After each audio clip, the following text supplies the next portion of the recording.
You may decide that I don't like the way your slides are laid out. In fact, you may even think, well, if you could do it yourself, you could change everything. And you can change those things. I'll show you how.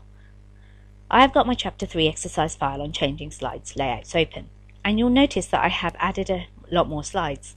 Most of it is just text for now. So here's a slide that has a basic layout. I can change this at any time by selecting this slide on the Home Ribbons tab, selecting Layout, and changing the layout. You'll see how it automatically changes the text when I change the layout. For example, it bumped the text over and gave me all the room I wanted to put my own placeholders in.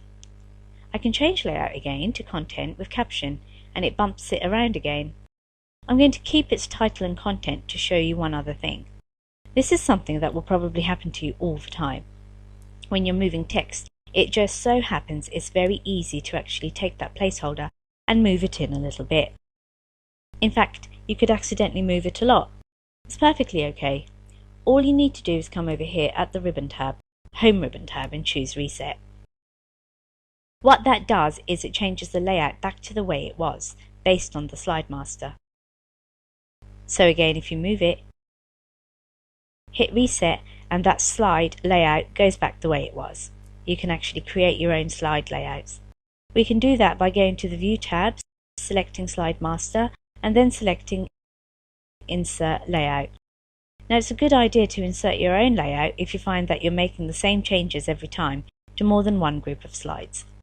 You're better off just creating a brand new layout, and that way it's going to be easy for you to set that to any slide you want. So here's our new layout.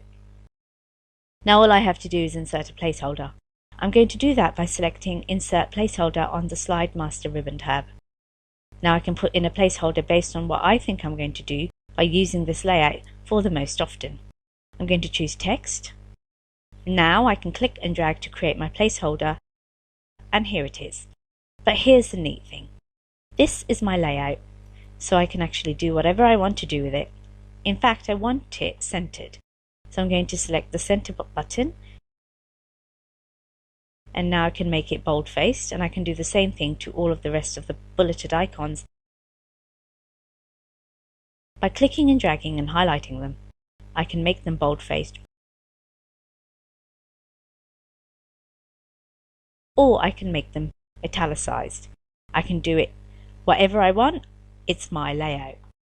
When I'm all done, I can right-click on the layout in the left-hand side and select Rename Layout. Now I'm going to give it a name that's meaningful to me so that I can find it easily in the layout list. I'm going to call this one Centered Bullets.